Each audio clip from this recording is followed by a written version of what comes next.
साल 2020। दुनिया एक ऐसे संकट की तरफ बढ़ रही थी जिसे कोई समझ नहीं पा रहा था। चीन के वुहान शहर से शुरू हुआ एक वायरस धीरे धीरे पूरी दुनिया में फैलने लगा। शुरुआत में इसे हल्के में लिया गया, लेकिन जल्द ही ये खतरा हकीकत बन गया। जनवरी 2020 में भारत में भी पहला केस सामने आया और सरकार सतर्क हो गई।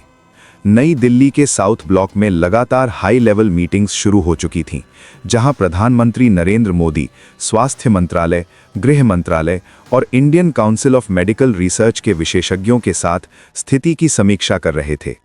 हर दिन नए डेटा सामने आ रहे थे और संक्रमण की रफ्तार बढ़ती जा रही थी। विशेषज्ञों ने चेतावनी दी कि अगर समय रहते सख्त कदम नहीं उठाए गए तो हालात इटली जैसे हो सकते हैं। 22 मार्च 2020 को देश में जनता कर्फ्यू लागू किया गया, जो आने वाले बड़े फैसले का संकेत था। सड़कों पर सन्नाटा था और लोग अपने घरों में थे, लेकिन असली फैसला अभी बाकी था। 24 मार्च 2020 रात 8 बजे पूरा देश टीवी स्क्रीन के सामने बैठा था, जब प्रधानमंत्री नरेंद्र मोदी ने घोषणा की कि रात 12 बजे से पूरे देश में 21 दिन का लॉकडाउन लागू होगा। ये सुनते ही 130 करोड़ लोगों की जिंदगी एक पल में बदल गई। अगले ही दिन देश की सड़कें खाली हो गईं, बाजार बंद हो गए, इंडियन रेलवेज रुक गईं और हवाई सेवाएं बंद हो गईं। हर कोई अपने घरों में कैद था।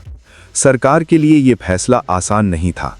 मिनिस्ट्री ऑफ होम अफेयर्स और राज्य सरकारें लगातार हालात को संभालने की कोशिश कर रही थी, लेकिन सबसे बड़ी चुनौती सामने आई प्रवासी मजदूरों की। काम बंद हो चुका था, पैसे खत्म हो रहे थे और घर सैकड़ों किलोमीटर दूर था।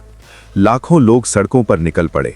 कोई पैदल चल रहा था, कोई साइकिल से, तो कोई ट्रकों में छिपकर अपने गांव लौटने की कोशिश कर रहा था। ये तस्वीरें पूरे देश को झकझोर रही थीं। दूसरी तरफ अस्पतालों में हालात और गंभीर होते जा रहे थे। डॉक्टर और नर्स पीपीई किट पहनकर दिन रात काम कर रहे थे।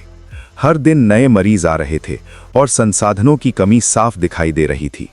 वर्ल्ड हेल्थ ऑर्गेनाइजेशन लगातार चेतावनी दे रहा था कि ये महामारी अभी खत्म नहीं हुई है। इसी बीच देश ने एक अलग ही दृश्य देखा, जब लोग अपनी बालकनी में खड़े होकर ताली और थाली बजा रहे थे।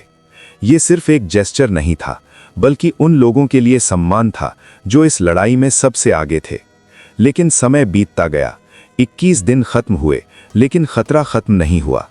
सरकार ने लॉकडाउन को आगे बढ़ाया और धीरे धीरे अनलॉक प्रक्रिया शुरू हुई। अब जिंदगी बदल चुकी थी।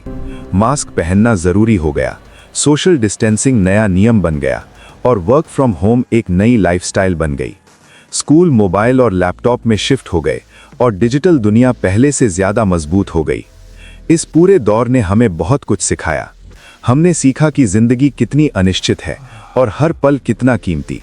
हमने देखा कि एक अदृश्य वायरस पूरी दुनिया को रोक सकता है, लेकिन साथ ही ये भी देखा कि जब पूरा देश एकजुट होता है तो किसी भी संकट का सामना किया जा सकता है।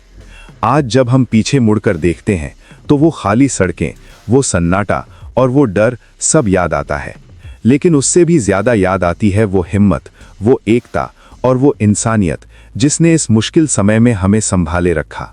ये सिर्फ एक लॉकडाउन नहीं था, ये एक ऐसा दौर था जिसने पूरी दुनिया को बदल दिया और हमें हमेशा के लिए एक नई सोच दे गया।